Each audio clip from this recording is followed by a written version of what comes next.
Welcome to LFPL's At the Library series, an ongoing podcast featuring author talks, programs, and events at the Louisville Free Public Library. For more information about upcoming events, visit us online at www.lfpl.org/upcoming events.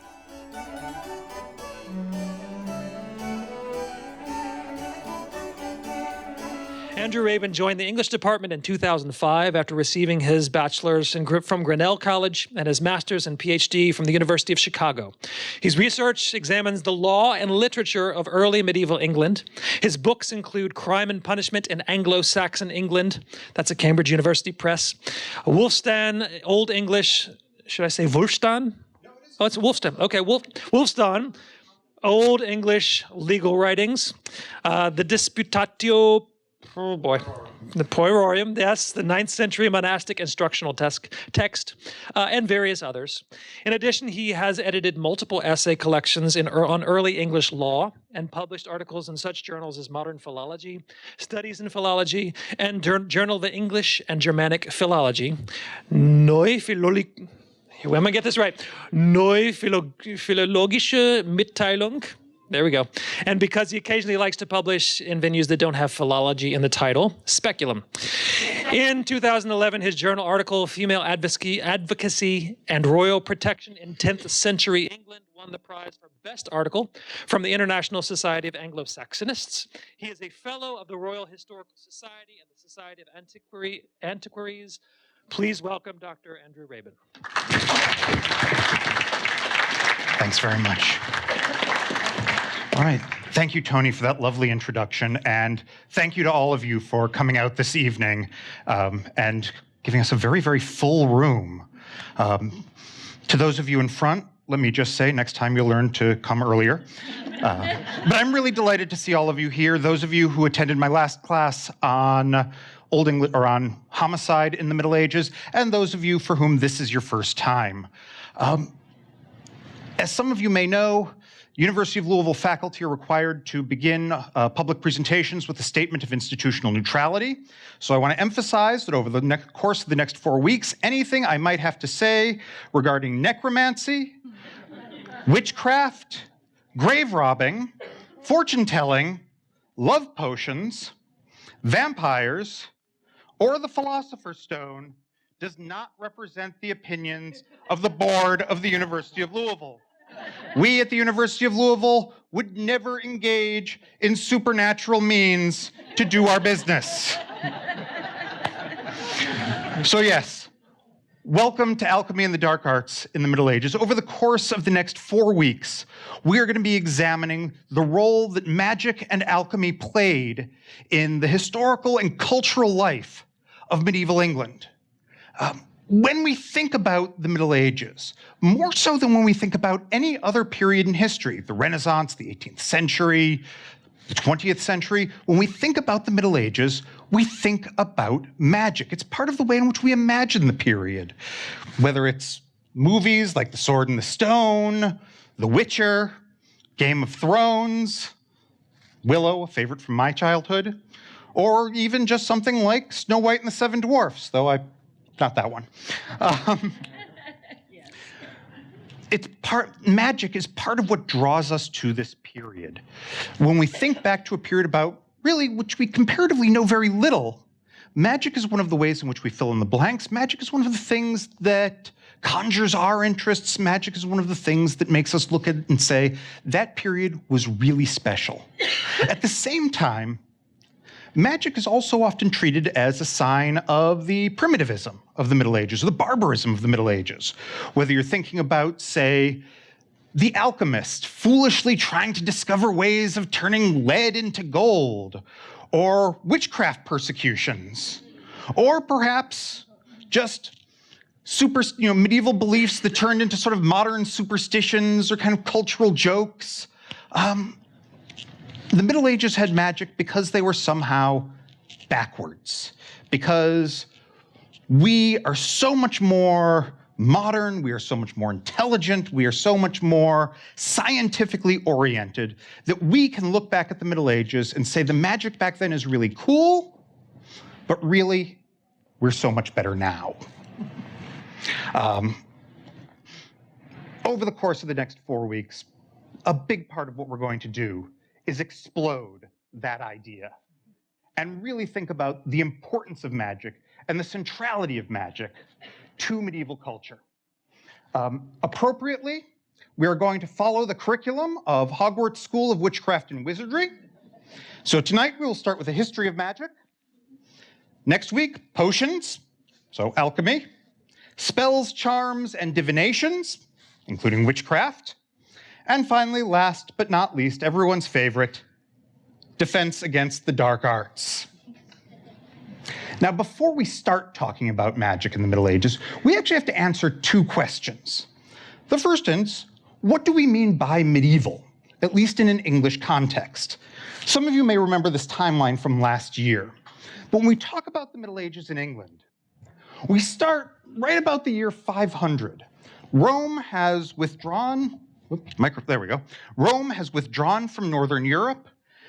Celtic peoples are inhabiting the island of Britain, and right about this time, Britain is conquered by a series of pagan Germanic tribes. And they establish a series of independent kingdoms on the Isle of Britain. Kingdoms with names like East Anglia, York, Essex, Sussex, Wessex, Nosex, but that one only lasted one generation. In the year 597, a year we're actually going to return to in a little bit, Christian missionaries from Rome first landed in the island of Britain and began the process of Christianization. Now, over the course of roughly the next 500 years, England's government will gradually centralize, will move from having these independent kingdoms to having a single kingdom of England under a single crown of England. England will become firmly Christianized and gradually will start to become one of the most economically prosperous kingdoms in Europe. Everything's going great with Anglo-Saxon England until something terrible happens. William the Bastard. He's also known as William the Conqueror, but actually during his lifetime, he was known as William the Bastard, both because he was illegitimate and because he was kind of a bastard. But in 1066, William the Bastard leads an army of Norman soldiers across the Channel and defeats the Anglo-Saxon King Harold at the Battle of Hastings and institutes a new Anglo-Norman dynasty in England. And over the course of the next 500 years or so, we start to see the emergence of the England that we would recognize today. We have the establishment of Magna Carta, perhaps most importantly in 1215, but we also have things like the 100 Years' War, making England that much more involved with politics and culture on the continent. We have the Wars of the Roses, in which the medieval English dynasty, the Plantagenets, is wiped out, and they're replaced by the Tudor dynasty, which sets the stage for the Renaissance. We also, there we go. We also have, and I want to say, I want to note this one specially because we're going to come back to it, a period of 15 years in which there's a civil war in England so severe, so bloody, that it's said that during this period in English history, Christ and all his saints slept. So what you might say what you have here is a period of disunion, gradually becoming unified, collapsing again, and out of that collapse grows our modern notion of England. Typically, the Middle Ages in England is said to end in the year 1485 with the death of Richard III, the last of the medieval kings, on the field of Bosworth, to be succeeded by Henry VII. So that's the Middle Ages in England. Now we have to answer the question, what's magic? Well, first, in a medieval context, we have to be clear about what magic isn't. It's not simply illusionists, so not them. It's not superstition.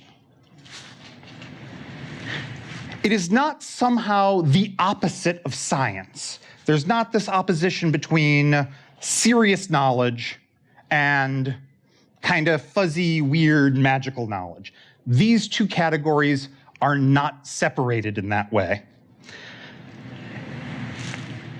Perhaps the best way to understand how magic was seen in medieval England is actually to look at the moment when the word magic entered the English language, which interestingly occurs only right towards the end of the Middle Ages. The first attestation of the word magic in English, appropriately, is in the works of Geoffrey Chaucer in the Canterbury Tales. One of the characters, it's said about him, he kept his patient, he kept his patient a full great deal in horse. He kept him basically in his office or in his care for a great deal of time, using his magic natural. And this in itself tells us something important. First of all, the fact that the word magic enters the language so late tells us that actually up until this time, there's not really a need for a term to distinguish magical knowledge from other kinds of knowledge. It's only when we start moving towards a period where supernatural knowledge or knowledge of the supernatural comes to be viewed with a certain amount of suspicion that we have to start saying that this thing is magic as opposed to everything else. And in fact, the Pilgrim in the Canterbury Tale, the canon about whom this is said, is seen as a negative figure. The other thing to say about magic here, though, is that it's labeled natural. In fact, for most of the Middle Ages, and really for much of sort of the modern period in European history, magic and other forms of the supernatural fell under two categories. Theology, of course, in which case magic is seen fairly negatively, as we'll see coming up, but also something called natural philosophy, which is a blanket term that encompassed science, that encompassed ecology, encompassed the understanding of the natural world, but it also encompassed magic and the supernatural. So if we're going to think about how magic is defined in the Middle Ages, there are a couple of points to emphasize. First, magic is natural. That is, magic is something that occurs within nature. If we think about the world as part of a single creation, as medieval Christians and most other medieval religious communities did, magic was a component of that creation. It was created at the same time as the earth by the same generally benign, omnipotent figure. So that's number one. Number two, magic is immanent. That is, magic inheres in the entire world. Magic is not something that somebody invents or creates. Magic is something that is channeled, something that is used. If we think just about the idea of a magic wand, which is still a bit in our future, but a magic wand does not cause magic to happen. It channels the magic around it through a stick. Magic is reliant during this period on perceived efficacy. People engage in magical practices because they think they're going to work. So on the one hand, there is a devotional component to it, but fundamentally, it's that there's a perception that if I do this, whatever I am engaging in, whatever I'm trying to happen, there is a cause-effect relationship. Magic is trust-based. That is, magic, especially when attached to a particular authority, it works because we have confidence in that authority. Whether that authority is the wise woman in the village, the priest, the wizard, the saint, we trust that magic is going to happen, and that's part of what makes magic reliable. Finally, and perhaps most importantly, magic is evidence-based. That is, people believed in magic because they saw, from their perspective, that it worked. If I fall ill, and we call the local wise woman, and she sprinkles some drops of liquid on me and says some magic words, and I recover, from a modern perspective, we might say, oh, well, that's just your immune system kicking in. But in the Middle Ages, you see that happening, and you say, oh, whatever the local wise woman did was effective. We have proof that this works. And so what I want to emphasize when we think about all of these categories, the way in which people related to magic in the Middle Ages is not all that different from the way in which we relate to science today. For the most part, unless we are in a scientific profession, most of what we know scientifically about the world, we take on trust. Most of us will never see a germ. Most of us will never see DNA. We believe it because we have confidence. We believe it because we trust. We believe it because evidence is presented to us. When we go and visit the doctor, and the doctor gives us, such a great actor, such bad script writing. When the doctor gives you a little chalk tablet and says, take this and it'll cure your cold, it'll dry up your mucus, it will cause you to stop coughing, we take it because there's somebody there standing before us, speaking with authority, who has special training, wears a long white robe, and can deal with powers beyond our understanding. There's not a whole lot of difference between a modern doctor and a medieval wizard. So that's what we're thinking about when we think about magic. Magic comes during this period in a whole variety of forms. There's necromancy, which is the summoning of spirits and demons. There is divination, the telling of the future. Image magic, what we in the modern day call, in a sort of culturally problematic way, the voodoo doll. There is circle magic, drawing of circles on the ground with special words. There are incantations.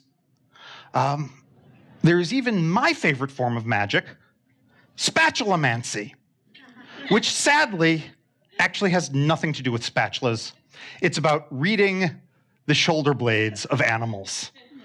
But nonetheless, when you're reading a book and you see spatulamancy, I mean, you know, how are you going to react?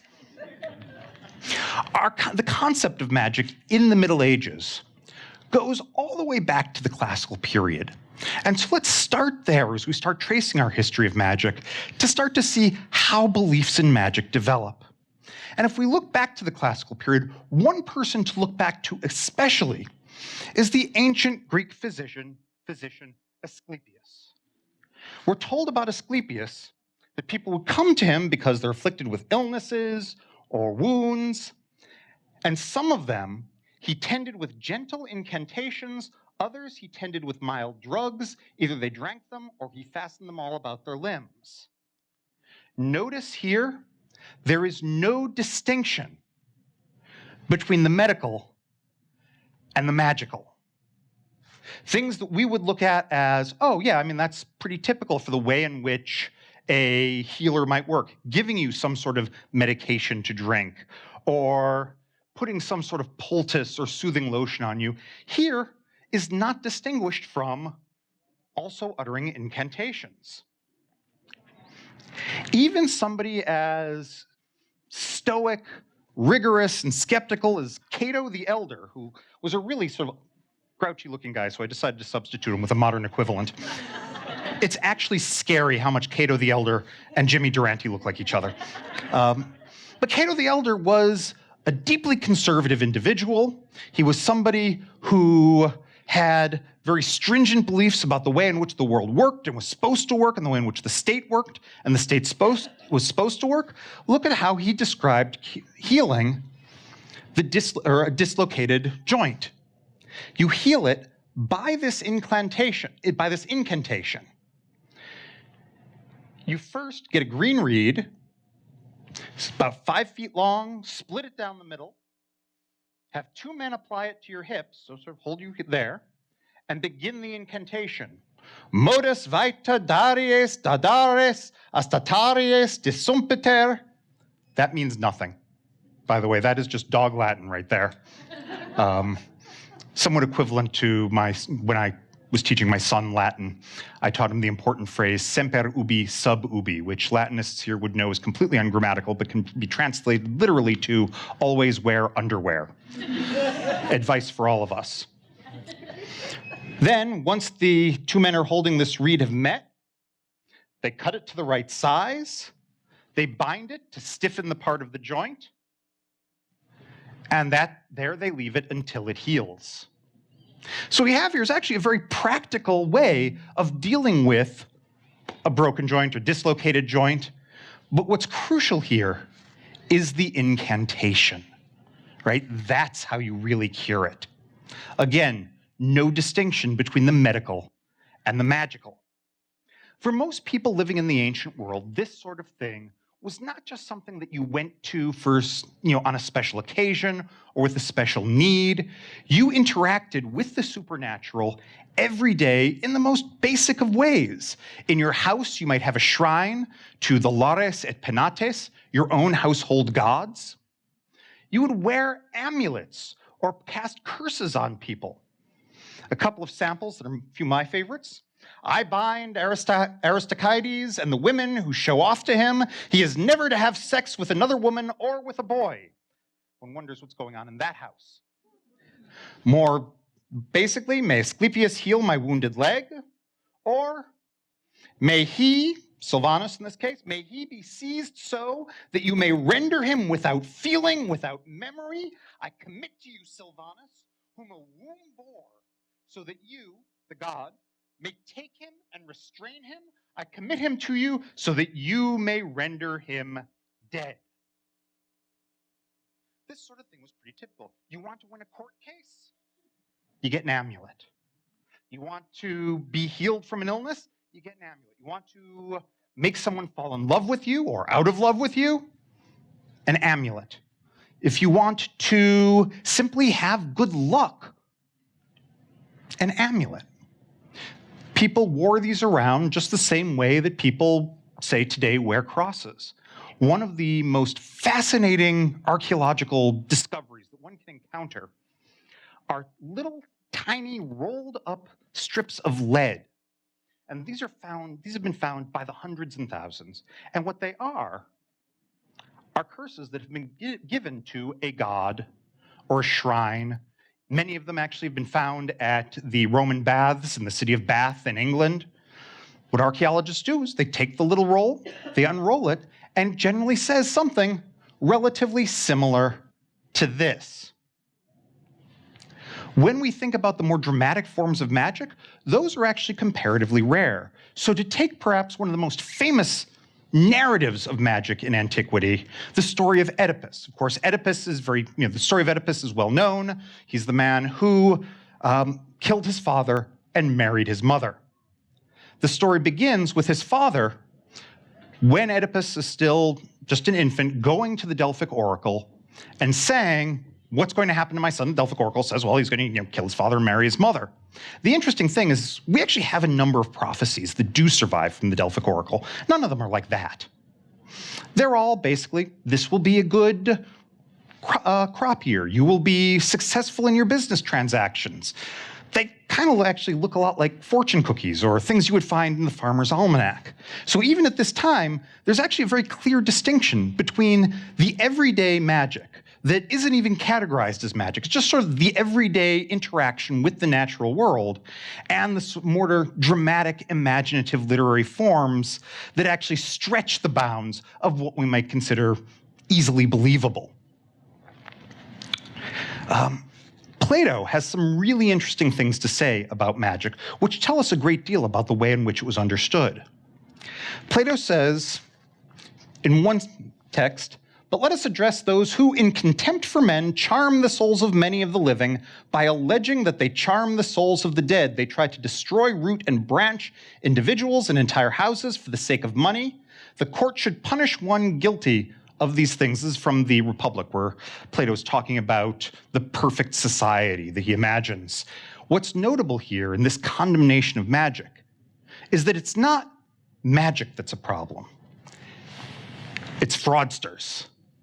And fraudsters who would use the performance of what appears to be magic to make money. Those of you who've read around in Plato's work, you might recognize this condemnation of people who use language in a fraudulent way for money. These are the sophists whom Socrates so frequently condemns. And in fact, in one of the dialogues, We have a conversation between the Eleatic visitor and young Socrates, and the Eleatic visitor complains about these people, this group he's encountered. Young Socrates says, well, which group is that? The Eleatic visitor says, the group which, of all sophists, contains the greatest sorcerers and the most skilled in sorcery. Part of what this tells us is how powerful Plato viewed rhetoric and the use of language. But it also shows that when we're thinking of the problems with magic in this period, certainly there's magic used for bad ends, but the real problem that Plato's worried about is fraud, dishonesty, and monetary speculation. And this is a theme we're going to see develop over the course of, well, really the next 1,500 years. There's a wonderful Roman law from about 140 BC, a decree ordering the Chaldeans to depart from the city and from Italy within 10 days because they were profiteering by fogging up weak and foolish minds with their lies and bogus readings of the stars. He also compelled those who had been trying to corrupt Roman morality with their cult of Jupiter Sabazius to return home, the Jews. And this tells us two other things really important. First of all, when we're condemning magical practices, especially fraudulent magical practices, really part of what we're condemning, foreigners and foreign culture. In classical Athens, sophists were not native Athenians. They were people who traveled to Athens from elsewhere. They were, well, in Socrates' view, wrongful immigrants. Here, a similar attitude towards the Chaldeans, and notably, this condemnation of the Chaldeans for engaging in fraudulent magical practices is paired with a condemnation of the Jews, and who the Romans thought was the Jewish god, Jupiter Sabazius. The condemnation of magic here is very much about this desire to preserve a pure notion of identity, right? Here, we engage with the supernatural properly. We engage with the gods properly. We engage with the world properly. Those who don't engage with the gods, nature, and the world properly, those are the people who come in from elsewhere, who don't have our knowledge, who don't have our technology, who don't have our awareness of the way in which the world is supposed to work. They're just fraudulent.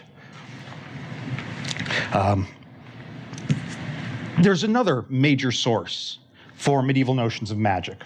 There's the classical world that we've just talked about, but we also shouldn't neglect the Bible. And there are two moments in the Bible that are particularly important for medieval notions of magic.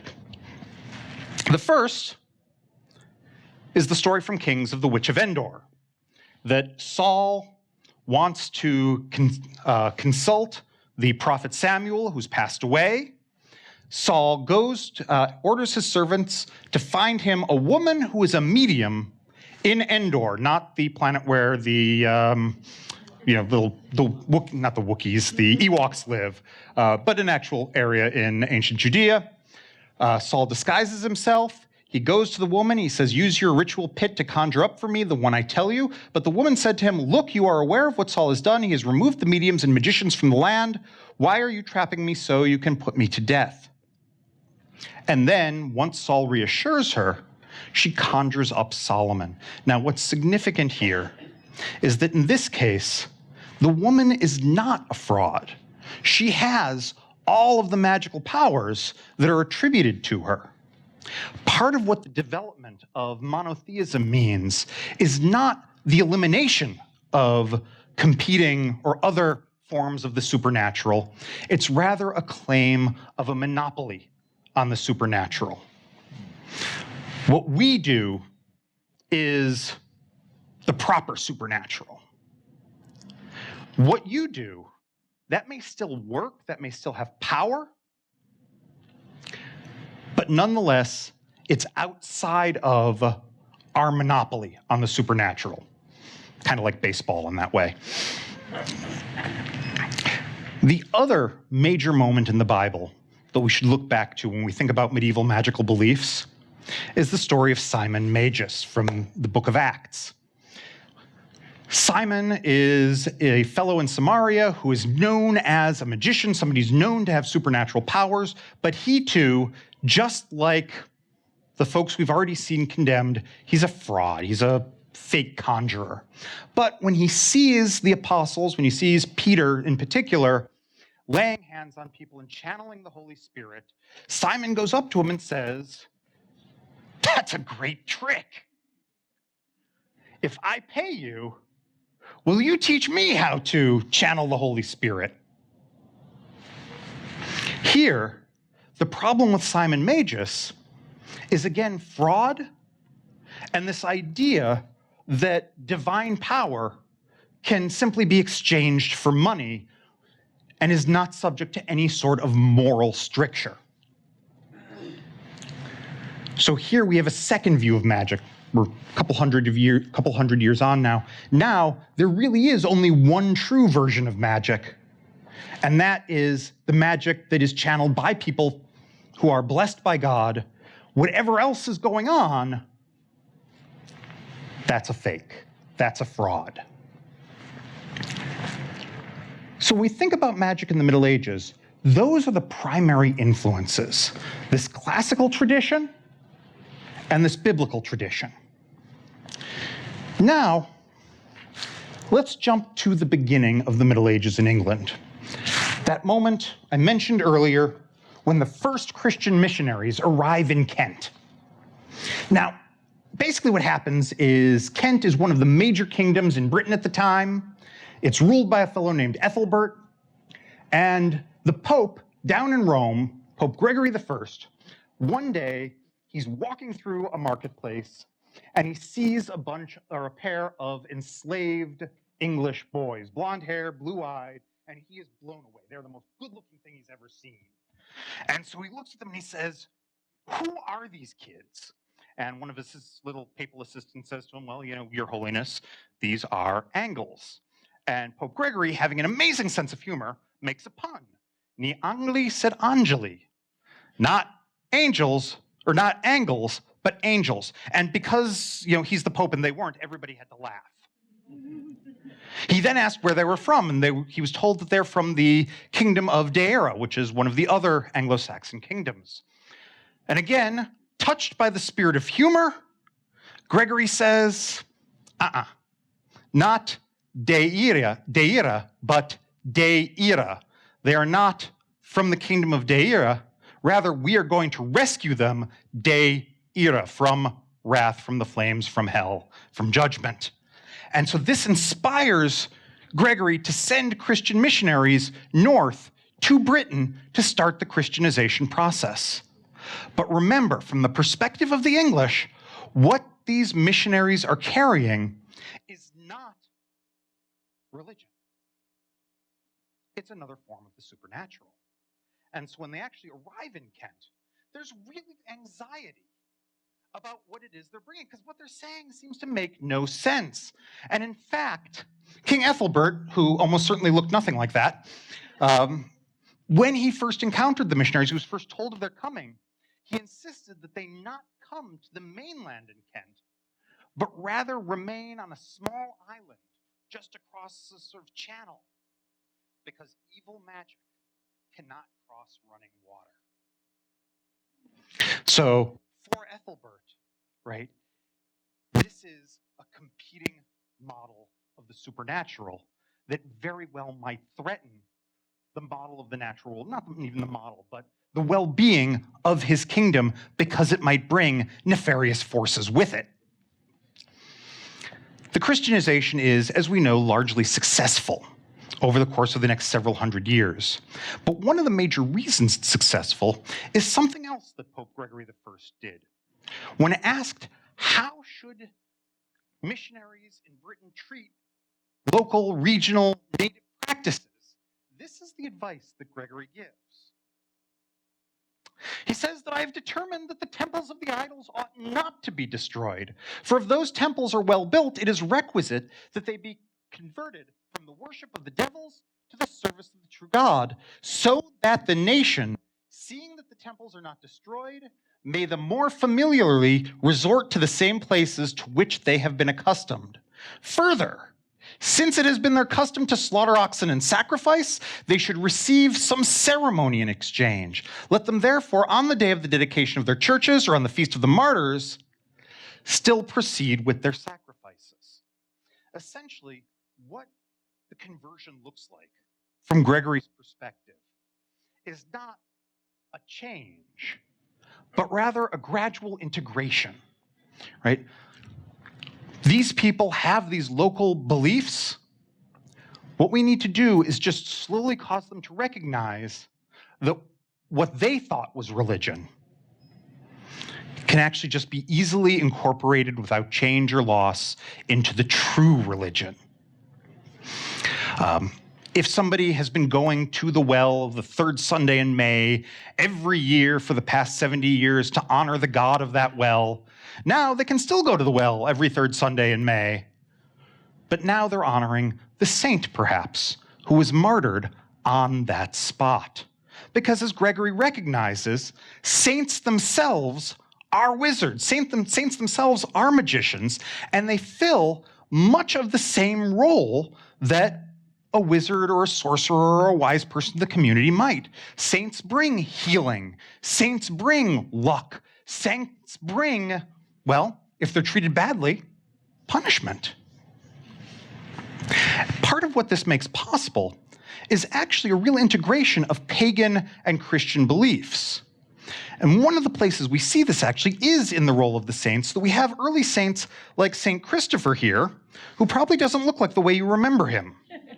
The earliest discussions of St. Christopher and the earliest images of St. Christopher portray him as a kynocephalus, that is a human with the head of a dog. Obviously a pagan belief, obviously something inherited from a pagan past, but now fully integrated into the Christian belief system.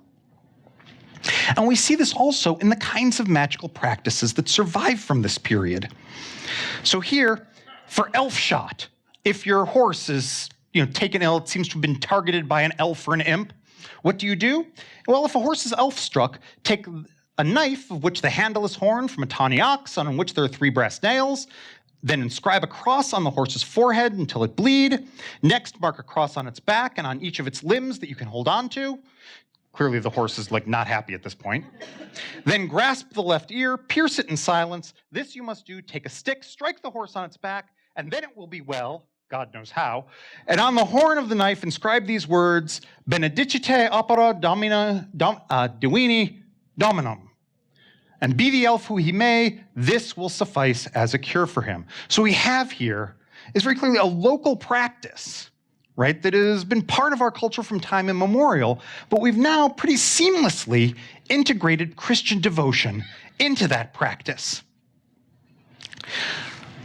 One of the ways in which we know about various magical practices during this period is also by the ways in which they were condemned.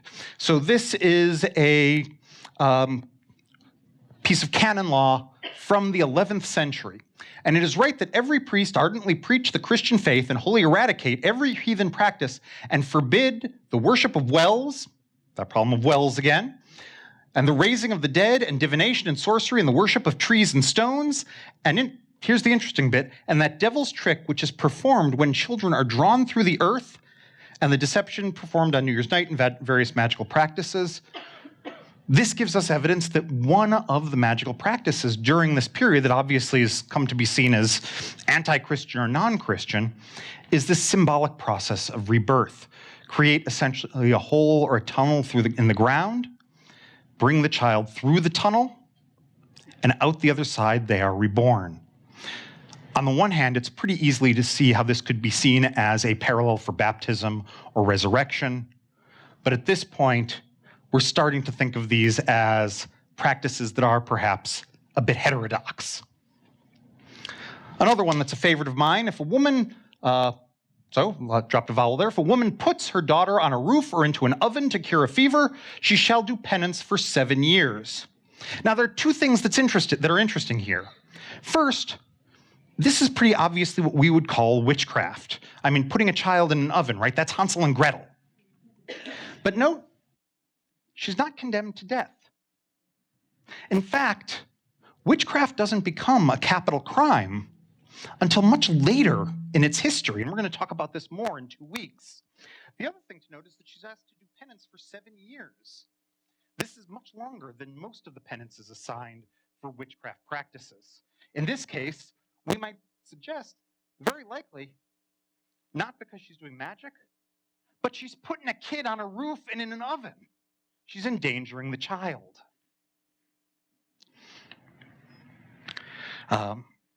This is from a medieval penitential, an early medieval penitential. If any cleric or woman who practices magic misleads anyone by that magic, it is a monstrous sin, but a sin that can be expiated by penance. So here we have an explicit statement. We don't kill people for witchcraft. We'll see how that changes in a couple of weeks. This is a law from the 11th century, actually by the same author who wrote the canon passage we looked at a minute ago. And if wizards or warlocks, conjurers or prostitutes, murderers or perjurers be found anywhere in this land, they are to be zealously expelled, no, not killed, but zealously expelled from the realm, and the people cleansed, or they, the people, shall be entirely abolished from the earth unless they cease and most sincerely repent. Note that the treatment of wizards and warlocks here, people who practice magic, it's basically a rhetorical pose, right? All of these serious crimes, they shouldn't be practiced in our community. We want to get rid of them. And the real target of this law is not those criminals who we've expelled from the community. It's the need of the people to sincerely repent. So this is the way in which magic is really experienced and practiced during the early Middle Ages. As we move to the later Middle Ages, you start seeing a split between what we might call regular magic, the magic practiced by your average person in your average village and experienced by your average person in your average village, and learned magic. That is, magic that is studied in some sense as an academic discipline for the purpose of understanding. It's a form of magic that develops its own specialized vocabulary, like any academic subject. It involves study, it involves learning. Those who practice it want to demonstrate to others, not just that they can cause something to happen, but even more importantly, that they have the sort of professional expertise necessary. So, here's a spell from this period. Thank you to those of you who've seen K-pop Demon Hunters. O you demons and all princes of every kind of demons, whom your guilt cast out from heaven on high. So very clear biblical allusion. I adjure you and order you to obey my command and my precepts, just as God commanded the Jordan, and it stood still so that the children of Israel might walk across without hindrance. So I command you to obey my precepts, just as the Red Sea obeyed Moses and Aaron when it divided. So by the incantation of Jesus Christ do I adjure you. Once again, we see that integration of the religious and the magical, so they're not seen necessarily as separate, but also part of what makes this powerful. We have theological language, legal language, biblical rhetoric. This is a very different sort of spell than I'm going to pull my kid through a tunnel in the earth. Another example, crystal magic. Some take a clear, fine, polished crystal or beryl and have it consecrated and then keep it clean and lay incense, myrrh, and so forth on it. Then, when they wish to exercise their art, they wait for a clear day or use a clean room with many consecrated candles. The masters go to a bathing room, taking an innocent child, dressing themselves in pure white clothes. They sit down, they speak magic prayers. Note that, magic prayers. And burn magic offerings, and then order the boy to look into the stone and whisper secret words in his ear, conveniently not communicated to us, right? We wouldn't want us going out and trying this, which are allegedly most holy, giving ourselves a little bit of a wiggle room there, but are indeed devilish words. So is this a religious practice with prayers or a demonic practice? In fact, divination was seen as perhaps the most problematic of all forms of magic, because it was problematic not just in terms of theology, but in terms of politics. If you can see the future, that means you know when the king is going to die. So divination is actually one of the first forms of magic to be punishable by death, because you're engaging in a politically problematic practice. Now, to see how all of this sort of works together, I want to turn for the last part of my talk to discuss the emergence of one of the most famous magicians of the Middle Ages, somebody you've all heard of, Merlin. The way in which the story of Merlin develops tells us a great deal about the way in which magical beliefs develop. The most important person for our understanding of the emergence of Merlin as an important character is a fellow by the name of Geoffrey of Monmouth, the subject of this really, really ugly statue. Geoffrey of Monmouth was a Welsh cleric who lived in the mid-11th century with connections to the court. He's also an important person within the church. And he is confronted by a real problem. He lives during the reign of Henry I. Henry I died without an heir by eating too many eels. So, something to remember next time you go out for sushi. He dies without an heir, and the result is that civil war I mentioned earlier, when Christ and all his saints slept. England collapsed, socially and politically. This is not just a problem in the material world, this is also a theological problem. It's also a conceptual problem. Remember that when William the Conqueror defeated Harold at Hastings and took the throne, he did not have blood right to the crown of England. In fact, he wasn't even a king, he was a duke. Does the fact that a person sitting on the throne did not have the blood royal mean that England was in fact cursed? Is all of this happening because we've been following an unjust and unblessed dynasty? Geoffrey, he wants to resolve this issue. And so he comes up with this idea. He takes a series of Welsh stories about this sort of shadowy mythological figure by the name of Arthur. And he brings them together and makes them the focus of his most famous work and one of the most important works in the history of literature, the Historia Regum Britanniae, the history of the kings of Britain. This is a collection of stories. Despite the fact that it's called Historia, I wouldn't take anything in it as reliable. But it's from this text that we get some of the most prominent and well-known stories from the Middle Ages and later. So, for instance, the story of the giant who Brutus, who gave his name to Britain, defeated in order to conquer Britain for humans, and the one everybody knows, the story of King Lear, though in Geoffrey's telling it has a happy ending. It's only Shakespeare who made it a tragedy. Now, in order to accomplish what he wants to do, in order to create this myth of Arthur and use this myth of Arthur for his particular political purposes, he needs somebody magical. That is, he needs to find a way of expressing a certain kind of supernatural approval of the history of Britain and ultimately of the conquest of the Normans. How does he do that? Well, he goes back to a little-known Welsh folk figure, a fellow by the name of Merlin Wilt, or Merlin Sylvestris, Merlin of the Forest. Now, here's the story of Merlin Wilt. He supposedly lived in the 6th century, and the king of whom he was a follower engaged in a battle of Arthurhood, though the word Arthur in there has nothing to do with the king, the late name of the king. When he goes to this battle and he sees the clash of armor, the clash of weapons, he's so horrified that he does what any sensible human being would do in that situation. He ran away. He ran to the forest where he went mad and then started spouting these prophecies. And note here, he's not doing magic. He's a prophet, not a magician.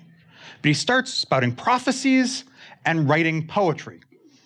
As I said, crazy. So we have this story about this man, Merlin Wilt. And in fact, the name Merlin itself means madman. So, I mean, very clearly a folk figure. So we have that story. And then he turns to a 9th century author by the name of Nennius, who wrote a book called the Historia Britonum, which is also a major work in the sort of development of the Arthurian narrative. Nennius tells a story that the king Vortigern had a tower that kept falling down, and he's told by his counselors that he needs to find a child without a father in order to explain what's going on. And so he finds this child, Ambrosius. And Ambrosius tells him, well, there are these 2 dragons, a red dragon and a white dragon, that are battling underground, and that causes the earthquakes that keeps causing your tower to collapse. Geoffrey takes these 2 stories and combines them in the figure of somebody called Merlin the Magician, somebody who is born, according to Geoffrey, not just fatherless, but he's in fact the son of a devil. So the devil and Merlin's mother had a crazy night together. Merlin is born. He is a figure now of profound moral ambiguity. This Merlin, as Geoffrey tells us, is responsible, among other things, for the building of Stonehenge. He uses his magic and his friendly relationship with local giants to have Stonehenge built, so it has a sort of explicable purpose. And this Merlin is going to play a really important role in the Arthurian story, because this Merlin is going to arrange for King Uther Pendragon to disguise himself in order to sleep with the wife of one of his knights, and thus birth a baby who will become Arthur. And Merlin will take this baby and raise this baby and give this baby the kind of training that it needs in order to rule all of Britain. Part of what Geoffrey's trying to do here is essentially create a narrative of political unification, right? How does Britain come under one king? To do that, he needs a magical character, because he doesn't want this story to just be about this guy Arthur. It has to be about the Normans in contemporary history also. What happened in the past has to be a model or a precedent for the present. So what he needs is a magician to make it a good story, but really what he needs is a prophet. And at the center of Geoffrey's text is something called the Prophetiae Merlini, the prophecies of Merlin. They're nuts. Then shall follow a famine upon the people, and a grievous mortality upon the famine. And when this calamity shall be over, a detestable bird shall go to the valley of Galabes, and shall raise it to be a high mountain, and there they'll plant an oak, and build a nest in its branches. There will be eggs produced, and then there'll be a fox, a wolf, and a bear, and they'll do crazy stuff. I mean, you get the feeling that Geoffrey was really smoking the good stuff when he was writing this. In fact, Geoffrey was doing something that we all recognize. He's creating a political allegory and giving it a sense of magical power or authority by making it difficult to read. You need to be an expert to read this and recognize really that what he's talking about is Henry I and the people battling for domination in England during that period. But he needs it to be a prophecy so that he can say, in fact, when William came to the throne, that was fate working in the way that it should. That was God's notion of the arc of history bending in the proper direction. So for Geoffrey, he needs Merlin to be a prophet. But the character of Merlin evolves from there. Now, our next major figure is a fellow named Robert de Boron. And he writes a text called The Verse Merlin, which is part of a longer narrative about the Holy Grail. When we think about the Holy Grail as this important religious object, our narrative largely comes from Robert over here. So if you enjoyed Indiana Jones, thank Robert. Robert, he needs Merlin to be something different. So he starts adding features to the Merlin legend. First of all, he takes that moral ambiguity surrounding Merlin's birth and says, in fact, Merlin was born to be the Antichrist. But Saint Blaise, one of saint he was particularly devoted to, he encountered Merlin And it was he who, through his blessed power, ensured that Merlin would not be the Antichrist and would actually work for virtue and good and in consonance with God's plan for the world. Because remember, we're building towards the Holy Grail. This is a Christian narrative. He also adds a couple of other important details. This is where we get the sword and the stone. Merlin is the one who creates this stone with a sword in it as a test to find the true king, the person who is fated, who is within God's plan to be king of England. Merlin is the one who selects the knights for the round table. So that we know that the round table, it's not just a group of knights, it has this sort of supernatural approval or imprimatur. He also invents the way of getting Merlin out of the story by inventing a character called Vivian, a young woman to whom Merlin will teach all of his magical tricks and who will eventually imprison him. Oh yes, Merlin is, I forgot this slide. Merlin is also the figure who begins the Grail quest. So when they're hunting the Grail, they're being inspired by this figure Merlin. And then we have the figure Vivian, who eventually entraps Merlin in a tree and thus gets him out of the narrative. So what we see here, if we take Geoffrey and Robert together, we see this convergence of folk tradition and folk culture, learned culture, and magic. For Geoffrey, he needs a prophet, so he creates Merlin in that way, and that's what magic does for him. For Robert, he needs a figure that's going to catalyze the Grail quest, the ultimate Christian quest. So he creates a figure that was the Antichrist and has now become essentially a servant of God who ensures that history works in the way that God intends and provides the necessary magical push to make that happen. Now, there are two more moments in the history of the Merlin story that I think are worth mentioning before we close. The first, I said that the woman who entraps Merlin in the tree is named Vivian. Some of you may have raised your eyebrows at that because you may have heard another name for her, Nimue. Where does the name Nimue come from? A typographical error. When William Caxton was printing the first version of Malory's Morte d'Arthur, the great compendium of Arthurian narratives, and the one that's the basis for the musical Camelot and virtually all subsequent Arthurian narratives, N's, M's, and U's are really difficult to distinguish in medieval manuscripts. And he basically gets them all wrong. And so he invents this name, which we now take to be this sort of ancient Welsh cultural name, Nimue, which really is in fact just the result of a manuscript misreading and a typo. So that's another way in which the story of Merlin and medieval magic develops. There's, of course, another great example of this, though. A young group of kids at Cambridge, or Oxford, or both, but a group of kids interested in theater. They really enjoy the Middle Ages. They really enjoy their stories. One of them will actually go on to become a medievalist as his second career, but they'll take another aspect of medieval culture that they really enjoy: the frequency of killer rabbits in manuscripts. And they'll combine that with the Merlin story to create the legendary Tim the Enchanter. Here we're taking the myth of Merlin and using it for humorous purposes. So if we want to sort of tie everything I've said tonight together, one way of thinking of magic is that it's the ultimate expression of desire.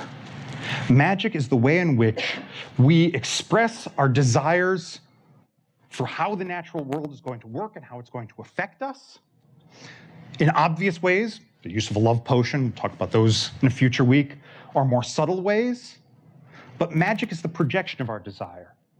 When we want to tell stories about magic, we shape it to meet our desires. Whether we're Geoffrey, trying to say that no, England deserves a stable political structure, and that William and his successors were justified in the conquest, or we're Robert, trying to tell a religious allegory. Magic is the way in which we bind these narratives together and give them coherence. They give us not just the story that we're looking for, the story that we want, but also the story that we need in order to do the work that we want to do right now. So when you think about magic, you think about the role of magic in the Middle Ages, that's how you should think about it. It is the way in which we express our desires about how we want to interact with the world, the natural world, the social world, and the political world. And it's the way in which we try to bring those desires into reality. Next week, we'll take up a different aspect of magic, or a different quasi-magical practice, alchemy. So I will see you next week. Thank you all for your attention this evening.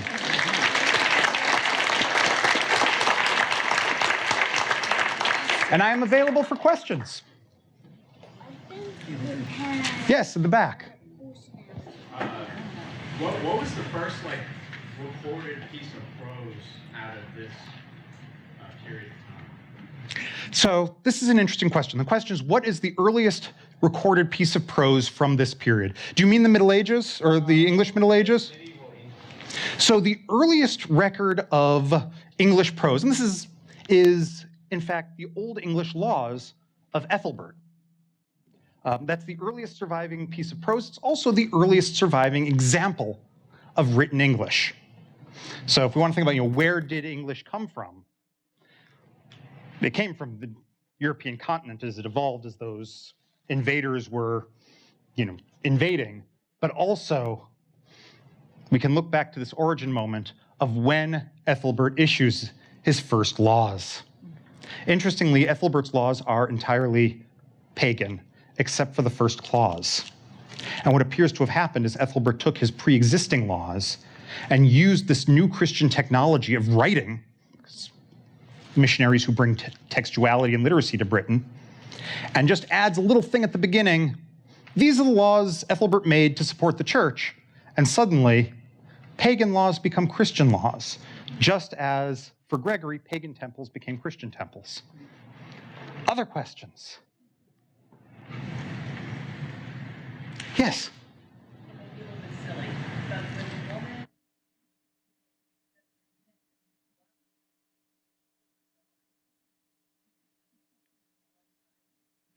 The question is, for the woman who had to do 7 years of penance, why is it that it was her daughter that she specifically had to do penance for, as opposed to her son? I don't know. But I would speculate that the world that is imagined in the penitentials is very, very rigidly divided by gender, as are different kinds of sins. So it is sort of a natural thought for the composers of these penitentials that the sin a mother would commit wouldn't just be a sin with a generic child, it would be a sin with a daughter, just as the sin a father would commit would be the sin with a son.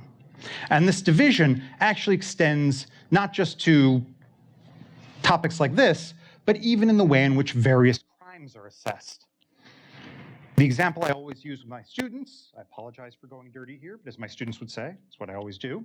Male masturbation is punished far more severely than female masturbation. Male homosexuality is punished more severely than female homosexuality. Because in the case of the male, there's the spreading of seed, not in the case of the female. So they're imagining a world in which gender is pretty clearly and strictly divided here. And that probably is the reason. Other questions? Yes? Should it be the quest for the Grail, the metaphor, magic is part of the old ways of living, and you're going to get into potions and apothecary. If you live that way, you're seeking eternal life in youth, but if you live a clean way, spiritually, physically, that your life could be extended beyond the normal. So this is a great question. The question is essentially, Is magic by controlling, I'm not trying to get right. People control, the political powers controlling, put it over into the magic side and said it's a myth, but we'll search for it.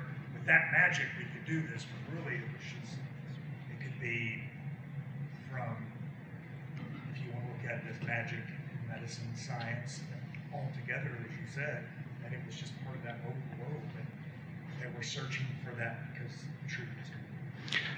Something to think about. So the question is, do we see in the origin of the Grail narrative remnants of previous magical practice?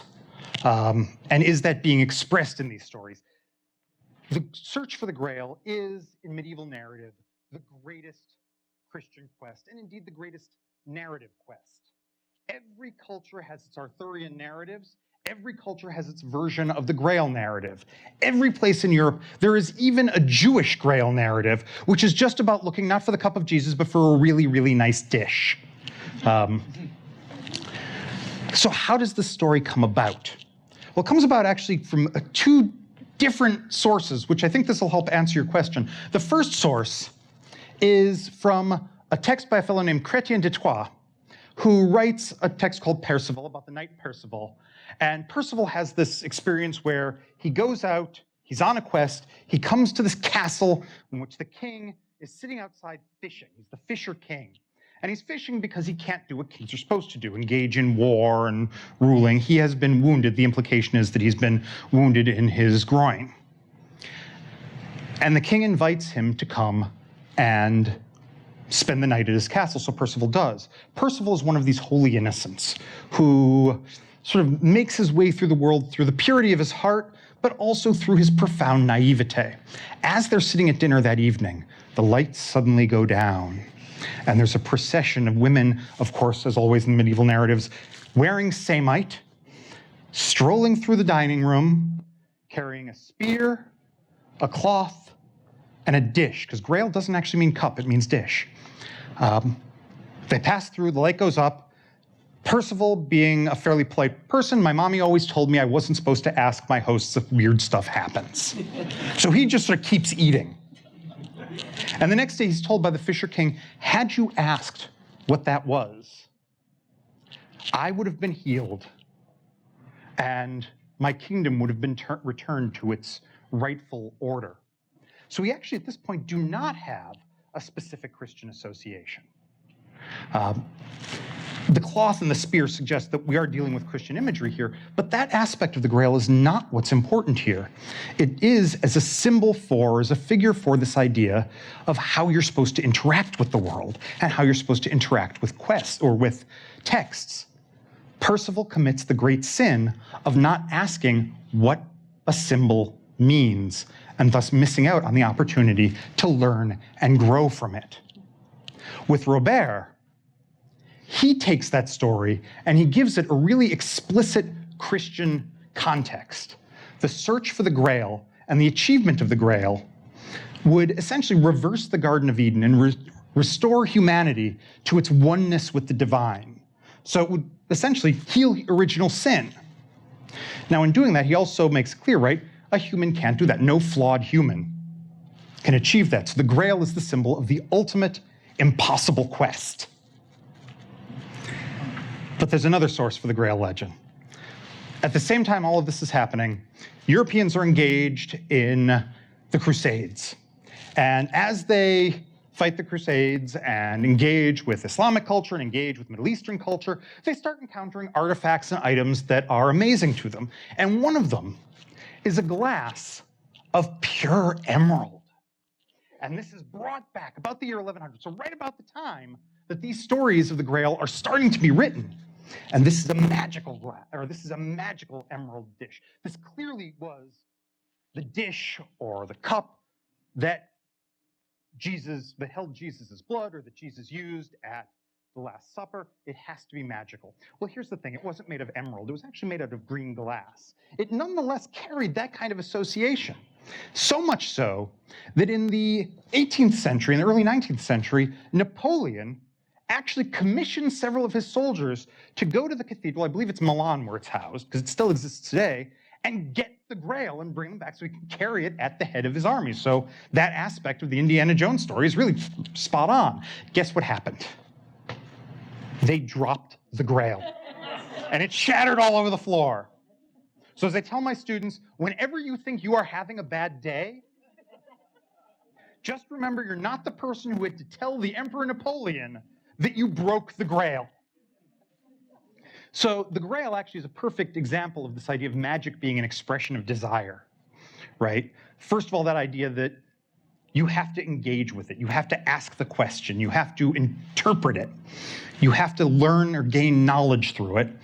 And then through the idea that the Grail will ultimately fulfill all desire by knitting up that rupture between the human and the divine and returning us to that state of purity that existed in the Garden of Eden.